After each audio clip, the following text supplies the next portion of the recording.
ಒಂದೇ ತಿಂಗಳಲ್ಲಿ 2 ಸಿನಿಮಾ ಅಂತ. ಬಟ್ ಅದು ಬೇರೆ ಬೇರೆ ಟೈಮ್ ಲೈನಲ್ಲಿ ಶೂಟ್ ಆಗಿರೋ ಸಿನಿಮಾಗಳು ಒಂದೇ ಟೈಮಲ್ಲಿ ರಿಲೀಸ್ ಆಗ್ತಾ ಇದೆ ಅಷ್ಟೇ. ಬಟ್ ಖುಷಿ ಆಗುತ್ತೆ. ಮೊನ್ನೆ ಯಾರೋ ಹೇಳ್ತಾ ಇದ್ರು, ಸರ್ ಅಮೃತಾಂಜನ್ ಸೂಪರ್ ಹಿಟ್ ಆಯ್ತು, ರಕ್ಕಸಪುರದೊಳ ಸೂಪರ್ ಹಿಟ್ ಆಯ್ತು, ನೆಕ್ಸ್ಟ್ ಸೂಪರ್ ಹಿಟ್ ಯಾವಾಗ ಆಗುತ್ತೆ, ಯಾವಾಗ ರಿಲೀಸ್ ಮಾಡ್ತಾ ಇದ್ದೀರಾ ಅಂತ. ಸೊ ಅದನ್ನ ಡೇಟ್ ಅನೌನ್ಸ್ ಮಾಡಕ್ಕೆ ಅಂತಾನೆ ಇವತ್ತು ನಾವು ಪ್ರೆಸ್ ಮೀಟ್ ಮಾಡ್ತಾ ಇದೀವಿ. ನಮ್ಮ ಸಿನಿಮಾ 27ನೇ ತಾರೀಕು ರಿಲೀಸ್ ಆಗ್ತಾ ಇದೆ. ಅಂದ್ರೆ ಇಡೀ ತಂಡ, ಅಂದ್ರೆ ವಿಜಯ್ ಆನಂದ್ ಸರ್ ಮುಂಚೆಯಿಂದನೂ ತುಂಬಾ ಸಿನಿಮಾಗಳಿಗೆ ರೈಟರ್ ಕೆಲಸ ಮಾಡಿದ್ದಾರೆ. ಅಂದ್ರೆ ಅವ್ರಿಗೊಂದು ಈ ತರ ಸಿನಿಮಾ ಫುಲ್ ಪ್ಲೇಟ್ಸ್ ಆಗಿ ಮಾಡುವಂತ ಸಿನಿಮಾ ಬೇಕಾಗಿತ್ತು. ಅಂದ್ರೆ ಅವರು ತುಂಬಾ ಚೆನ್ನಾಗಿ ರೈಟಿಂಗ್ ಮಾಡ್ತಾರೆ, ನಗಿಸ್ತಾರೆ ಜನ. ಅಂದ್ರೆ ಅವರು ಅನುಭವಿಸ್ತಾರೆ ಬರಿಬೇಕಾದ್ರೆ. ನಮ್ಗದು ಹೇಳ್ಬೇಕಾದ್ರೆ ಇವರು ಆಲ್ರೆಡಿ ಅನುಭವಿಸ್ಬಿಟ್ಟು ಬರ್ತಿರ್ತಾರಲ್ಲ, ನಮ್ಗೆ ಇನ್ನೂ ಈಸಿ ಆಗ್ತಾ ಇತ್ತು. ಆಮೇಲೆ ನಮ್ಮ ಪ್ರೊಡ್ಯೂಸರ್ ಸರ್ ಅವ್ರಿಗೂ ಥ್ಯಾಂಕ್ಸ್ ಹೇಳಕ್ ಇಷ್ಟಪಡ್ಬೇಕು. ಯಾಕೆಂದ್ರೆ ಈಗಿದ್ದ ಸಿನಿಮಾ ಪರಿಸ್ಥಿತಿಯಲ್ಲಿ ಸೊ ಪರವಾಗಿಲ್ಲ, ನಾನು ಮದುವೆ ದೇವಸ್ಥಾನದಲ್ಲೇ ಆಯ್ತೀನಿ, ನಾನು ಸಿನಿಮಾಗೆ ಇನ್ವೆಸ್ಟ್ ಮಾಡ್ತೀನಿ ಅನ್ಬಿಟ್ಟು ಬರೋದಿದೆಯಲ್ಲ, ಅದು ತುಂಬಾ ದೊಡ್ಡದು ಆಕ್ಚುಲಿ ಈಗಿದ್ದ ಪರಿಸ್ಥಿತಿ. So thank you hats off to you sir, thank you very much. ಆಮೇಲೆ ಗಿಲ್ಲಿ ಅವ್ರಿಗೆ ಕಂಗ್ರ್ಯಾಚುಲೇಷನ್ಸ್ ಹೇಳಕ್ಕೆ ಇಷ್ಟಪಡ್ತೀನಿ. ಆಮೇಲೆ ಅದೇ ಅವ್ರ ಜೊತೆ ಕಾಮಿಡಿ ಅವ್ರದ್ದು ನೆಕ್ಸ್ಟ್ ಲೆವೆಲ್ ಇರುತ್ತೆ. ಅವ್ರಿಗೆ ಮ್ಯಾಚ್ ಮಾಡೋದಿದೆಯಲ್ಲ, ಅದೊಂದು ಒಂದು ಬಿಗ್ ಟಾಸ್ಕ್ ಇರುತ್ತೆ ಆಕ್ಟ್ ಮಾಡ್ಬೇಕಾದ್ರೆ. ಸೊ ಚೆನ್ನಾಗಿತ್ತು. ಅಂದ್ರೆ ಒಂದು ರ್ಯಾಪೋ, ಅಂದ್ರೆ ನಾನಾ ನೀನಾ ಅನ್ನೋ ತರ ಎಲ್ಲ. ಅಂದ್ರೆ ಈಗ ದೊಡ್ಡ ಸಾಧು ಸರ್ ಜೊತೆ ಆಕ್ಟ್ ಮಾಡಿದ್ದು ನಾನು ಫಸ್ಟ್ ಸಿನಿಮಾ ಲವ್ ಬರ್ಡ್ಸ್ ಅಲ್ಲಿ ಮಾಡಿದ್ದೆ ಸರ್. ಬಟ್ ಅದು ಚಿಕ್ಕ ಡೈಲಾಗ್ ನಿಮ್ ಜೊತೆ ಇತ್ತು, ಬಟ್ ಫೋನ್ ಕಾಲ್ ಕಾನ್ವರ್ಸೇಷನ್ ಇತ್ತು ಅದು. ಬಟ್ ಈ ಸಿನಿಮಾದಲ್ಲಿ ತುಂಬಾ ಲೆಂತ್, ಒಂದು ಜೊತೆಲೆ ಒಂದು ಕಾನ್ವರ್ಸೇಷನ್ ತುಂಬಾ ಬ್ಲೆಸ್ಡ್ ಅನ್ಸ್ಬಿಡ್ತು ನಮ್ಗೆ. ಯಾಕೆಂದ್ರೆ ನಿಮ್ನೆಲ್ಲ ಚಿಕ್ಕದ್ರಿಂದ ನೋಡ್ಕೊಂಡು ಬೆಳೆದಿರೋರು ಸರ್ ನಾವು. ಅದೊಂದು ನಾವು ಒಂದು ಫೋಟೋ ತಕೊಬೇಕು ನಿಮ್ ಜೊತೆ ಅಂತ ಆಸೆ ಪಟ್ಟು ಬೆಂಗಳೂರಿಗೆ ಬಂದಿದ್ದು ಅವಾಗ. ಬಟ್ ನಿಮ್ ಜೊತೆ ಆಕ್ಟ್ ಮಾಡೋದು ಸರ್, ಇಡೀ ಫೋನ್ ಅಲ್ಲಿ ಒಂದು ಫೋಟೋ ಇಲ್ಲ ನಮ್ದು ಸರ್. ಇದ್ದಿದ್ದೇ ಒಂದು ಹುಡುಗಿ ಸರ್ ಸೆಟ್ ಅಲ್ಲಿ. ಓಕೆ ಸರ್, ಚೆನ್ನಾಗಿದೆ. ಅಂದ್ರೆ ಇತ್ತೀಚಿನ ದಿನಗಳಲ್ಲಿ ಸಿನಿಮಾ ಅಂತ ಬಂದ್ರೆ ಜನ ತುಂಬಾ ನಗುನ ಎಕ್ಸ್ಪೆಕ್ಟ್ ಮಾಡ್ತಾ ಇದಾರೆ. ಯಾಕೆಂದ್ರೆ ನಮ್ದು ಅಮೃತಾಂಜನ್ ಸಿನಿಮಾ ಬಂದಾಗ ನಮ್ಗೆ ಗೊತ್ತಾಗಿದ್ದು. ಯಾಕೆಂದ್ರೆ ಜನಕ್ಕೆ ನಗು ತುಂಬಾ ಎಕ್ಸ್ಪೆಕ್ಟೇಷನ್ ಇದೆ ಜನಕ್ಕೆ. ಅಂದ್ರೆ ನಗಬೇಕು ಅವರು. ತುಂಬಾ ಸ್ಟ್ರೆಸ್ ಇರುತ್ತೆ, ಪ್ರೆಷರ್ ಇರುತ್ತೆ, ಕೆಲಸದಲ್ಲಿ ಒತ್ತಡ ಇರುತ್ತೆ. ಅವ್ರಿಗೆ ಏನೋ ಒಂದು 2 ಸಿನಿಮಾಗೆ ಬರ್ತಾ ಇದಾರೆ ಅಂದ್ರೆ ಅವ್ರು ನಗಬೇಕು, ಅದನ್ನೆಲ್ಲ ಮರ್ತ್ಬಿಟ್ಟು ಆಚೆ ಹೋಗ್ಬೇಕು.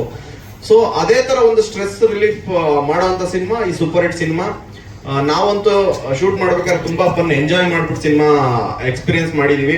ಸೊ ಅದೇ ಎಕ್ಸ್ಪೀರಿಯನ್ಸ್, ಅದೇ ಫನ್ನು ನಿಮ್ಗೆ 100% ಸಿನಿಮಾದಲ್ಲಿ ಸಿಗುತ್ತೆ. ದಯವಿಟ್ಟು 27th ನಮ್ಮ ಸಿನಿಮಾ ರಿಲೀಸ್ ಆಗ್ತಾ ಇದೆ. ಇಡೀ ಫ್ಯಾಮಿಲಿ ಕುತ್ಕೊಂಡು ನೋಡುವಂತ ಸಿನಿಮಾ ಇದು. ಎಲ್ಲರೂ ಸಿನಿಮಾನ ಚಿತ್ರಮಂದಿರದಲ್ಲೇ ಬಂದು ನೋಡಿ ನಮ್ಮ ಸಿನಿಮಾಗೆ ಸಪೋರ್ಟ್ ಮಾಡಿ ಅಂತ ಕೇಳ್ಕೊತಾ ಇದ್ದೀನಿ. Thank you. ಬಗ್ಗೆ ಇನ್ನು ಎಕ್ಸ್ಟ್ರಾ ಹೇಳ್ಬೇಕಂದ್ರೆ, is a very good writer. On the spot improvisations ಹಿಂಗ್ ಮಾಡ್ತಾರೆ. ಬಿಕಾಸ್ ನಮ್ಗೆ ಕೊಟ್ಟಿದ್ದ ಡೈಲಾಗ್ ಎಷ್ಟಿದ್ರೆ ಅಲ್ಲಿ ನಾವು ಹೇಳಿರೋ ಡೈಲಾಗ್ ಇನ್ನೊಂದು ಅಷ್ಟಿರುತ್ತೆ, ಅಷ್ಟು ಆ್ಯಡ್ ಮಾಡಿ. ಎಷ್ಟೊಂದು ಸಲ ನಮ್ಮ DOP sir should agree with this. Short ಇಟ್ಟಿರ್ತಾರೆ, ಅವ್ರು ಮಾಡೋ ಇಂಪ್ರೂವೈಸೇಷನ್ ಅಲ್ಲಿ ನಕ್ಕು ಎಷ್ಟೊಂದು ಸಲ ಸೀನ್ಗಳೇ ಮುಂದೆ ಹೋಗ್ಬಿಟ್ಟಿರುತ್ತೆ. So that is happen a lot if I am not wrong.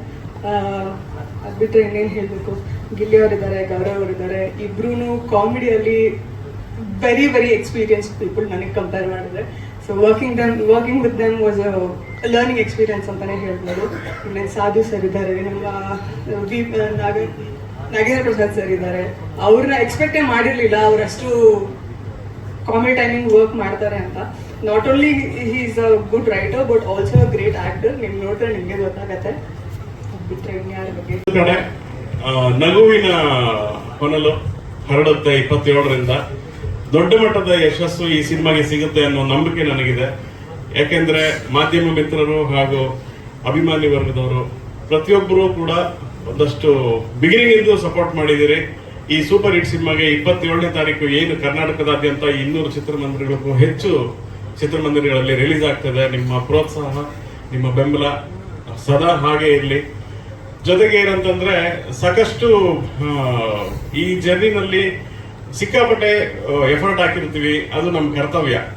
ಆದ್ರೆ ಅದನ್ನು ಮೀರಿ ಎಲ್ಲೋ ಒಂದ್ ಕಡೆ ಒಂದು ಪಾಸಿಟಿವ್ ಎನರ್ಜಿ ನಮ್ಮನ್ನ ಕರ್ಕೊಂಡು ಹೋಗ್ತಾ ಇರುತ್ತೆ ಅಂತೀವಲ್ಲ, ಅದೇ ರೀತಿ ಸಿನಿಮಾದ ಜರ್ನಿಯಲ್ಲಿ ಡೇ 1 ಇಂದ ಹಿಡಿದು ಅಂದ್ರೆ ಕಥೆ ಬರೆಯಕ್ಕೆ ಕುತ್ಕೊಂಡಾಗಿಂದ ಹಿಡಿದು ಅದನ್ನ ಸಿನಿಮಾ ಟೈಟ್ಲ್ ಮತ್ತೆ ಶೂಟಿಂಗ್ ಪ್ರೋಸೆಸ್ ಪ್ರತಿ ಹಂತದಲ್ಲೂ ಕೂಡ ಹೂವು ಎತ್ತಾಗೆ ಕಂಪ್ಲೀಟ್ ಈಸಿಯಾಗಿ ನನಗೆ ಎಲ್ಲೂ ಲಭಿಸ್ತಾ ಹೋಯ್ತು. ನಮ್ಮ ನಿರ್ಮಾಪಕರು ನನ್ನ ಸಿನಿಮಾ ಪರದೆ ಮೇಲೆ ನನಗೆ ಏನು ಕಾಣಬೇಕು ಅದು ಎಲ್ಲದಕ್ಕೂ ಕೂಡ ಎಳ್ಳಷ್ಟು ಕೂಡ ಎಲ್ಲೂ ಕೊರತೆ ಇರದ ಹಾಗೆ ಅದ್ಭುತವಾದಂತಹ ಸಪೋರ್ಟ್ ಮಾಡಿ, ಇಲ್ಲ ಸರ್ ಚೆನ್ನಾಗಿ ಬರ್ಲಿ, ನೀವು ಮಾಡಿ, ನೀವೇನ್ ಅನ್ಕೊಂಡಿದ್ದೀರಾ ಆ ಕಂಪ್ನಿಯಲ್ಲಿ ಏನ್ ಬಂದಿದೆ ಅದನ್ನ ನೀವು ಮಾಡಿ ಬಿಡಬೇಡಿ ಅಂತ ಹೇಳಿ. ಯಾಕಂದ್ರೆ ಇಡೀ ಸಿನಿಮಾ ಜರ್ನಿ ಕತೆ, ಮತ್ತೆ ಒಂದು ದಿನದಲ್ಲಿ ನಡೆಯುವಂತ ಒಂದು ಕತೆ.